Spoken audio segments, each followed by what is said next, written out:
Hi friends, welcome back to my channel. இன்னைக்கு நம்ம சேனல்ல மிக ருசியான கருவாட்டு குழம்பு எப்படி பண்ணலாம் அப்படிதாங்க பார்க்க போறோம். இது செய்யறது பாத்தீங்கன்னா ரொம்ப சுலபமா செஞ்சிடலாம். ஒரு கைப்பிடி அளவு கருவாடு இருந்தா போதுங்க.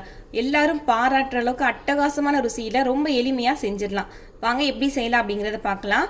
ஃபர்ஸ்ட் ஒரு கடாயில கொஞ்சமா எண்ணெய் ஊத்திருக்கங்க. லைட்டா எண்ணெய் காயவுமே இதுல கொஞ்சம் கடுகு உளுந்தம் பருப்பு சேர்த்துக்கிறேன்.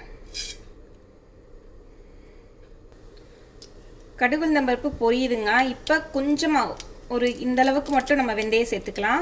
ஒரு 10-15 இருந்தால் போதும். கூடையே கொஞ்சமாக ஜீரகம்.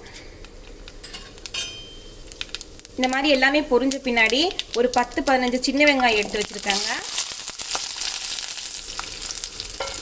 4 பல் பூண்டு, கொஞ்சமாக கருவேப்பிலை. நம்ம சின்ன வெங்காயம் தாங்க யூஸ் பண்ணணும். சின்ன வெங்காயம் தான் இந்த கருவாட்டு குழம்புக்கு ரொம்ப ருசியை தரக்கூடியது. 4 பல் பூண்டு, இந்த கருவேப்பிலை, இது ரெண்டையுமே சேர்த்து கூடையே நான் சேர்த்துட்டேன். சின்ன வெங்காயம் எந்த அளவுக்கு சேர்க்குறோமோ அந்த அளவுக்கு ரொம்ப ருசியாக இருக்கும்.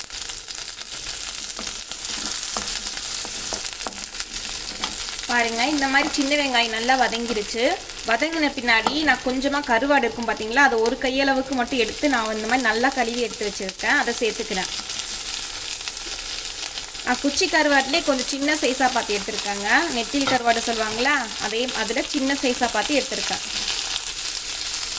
நம்ம கருவாடு என்ன நம்மக்கிட்ட அவைலபிள் இருக்கும், நம்ம குச்சி கருவாடு, இந்த மாதிரி கொஞ்சம் பால் கருவாடு அந்த மாதிரி எல்லாம் சொல்லுவாங்க. கொஞ்சம் பெரிய சைஸாக இருக்கும், இல்லை குட்டி சைஸில் இல்லாமல் கொஞ்சம் பெரிய கருவாடாக இருக்கும் பார்த்தீங்களா, அந்த மாதிரி. அதில் பெரிய கருவாடுனா ஒரு 2 பீஸ் சேர்த்துக்கணும். குட்டி கருவாடுனா நம்ம ஒரு கையளவுக்கு சேர்த்துக்கணும்.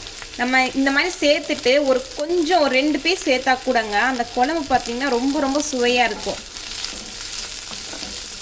நம்ம எப்பயுமே கருவாடு சேர்க்கறதுக்கு முன்னாடி நல்லா கழுவிடணுங்க. அதில் மண் அழுக்கெல்லாம் இருக்கும். அதனால நல்லா 2-3 டைமாவது குறைஞ்சது வாஷ் பண்ணணுங்க. வாஷ் பண்ணிவிட்டு அதுக்கப்புறம் தான் சேர்க்கணும்.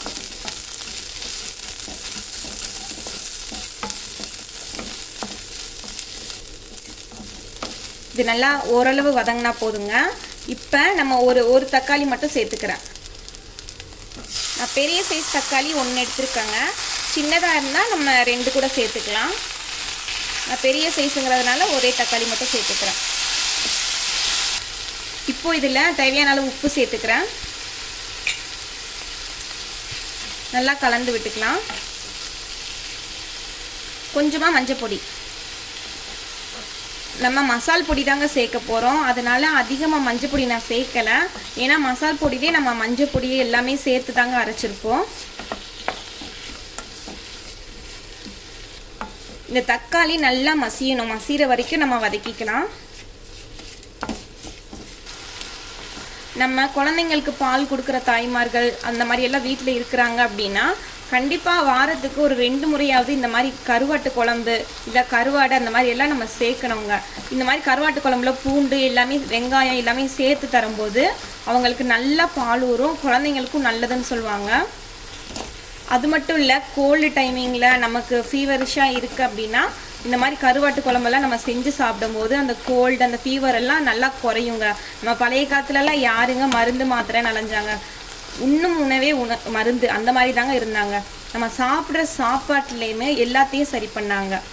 எந்த ஒரு சின்ன பிரச்சனையாக இருந்தாலும் சரி உடனே ஹாஸ்பிட்டல் மருந்து அந்த மாதிரி விடாமல் நம்ம சாப்பாட்டு முறையில் கொஞ்சம் மாற்றி செய்வாங்க. அந்த மாதிரி செய்யும் போதே அவங்களுக்கு எல்லாமே குணமாகும். நம்ம சாப்பிட்ற சாப்பாட்டில் எல்லாத்தையும் நம்ம மாற்றி செஞ்சோம், நமக்கு தேவையானதெல்லாம் சேர்த்துக்கிட்டோம் அப்படின்னா இந்த மாதிரி கோல்டு, ஃபீவர் அதுக்கெல்லாம் தேவையில்லாமல் நம்ம மருந்து அந்த மாதிரி தேட வேண்டிய அவசியமே இருக்காது.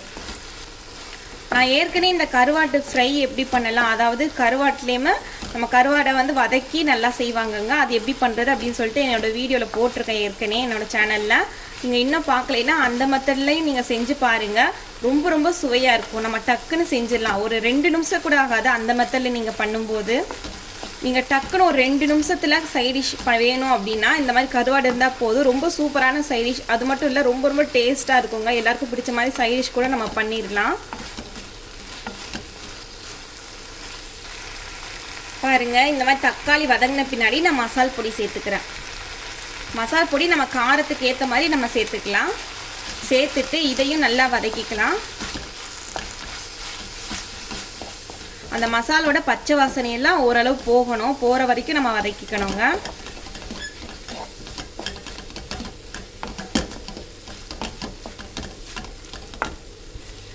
பாருங்கள், இந்த மாதிரி மசாலெல்லாம் ஓரளவு அந்த பச்சை வாசனை போனால் போதும். அதுக்கப்புறமா நான் வந்து கொஞ்சமாக ஒரு சின்ன நெல்லிக்காய் சைஸ் அளவு புளி கரைச்சி வச்சுருக்கேன், அதை சேர்த்துக்கிறேன்.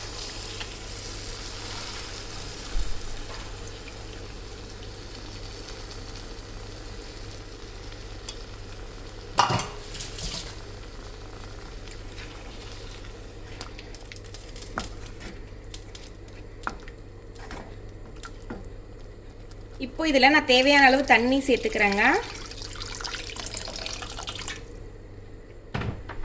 கொஞ்சம் தண்ணி அதிகமாக இருக்க மாதிரி பார்த்துக்கோங்க, ஏன்னா கொதிச்சு வரும்போது தண்ணி கரெக்டாக இருக்கும். இந்த ஸ்டேஜில் உப்பு காரம் எல்லாமே உங்களுக்கு கரெக்டாக இருக்கா அந்த அளவுக்கு நம்ம பார்த்து செக் பண்ணிக்கணும்.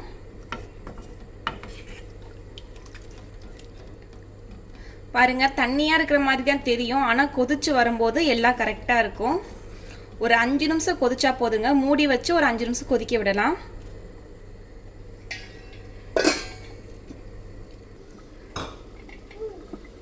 ஒரு 5 நிமிஷம் ஆயிடுச்சுங்க. இப்போ பார்க்கலாம்.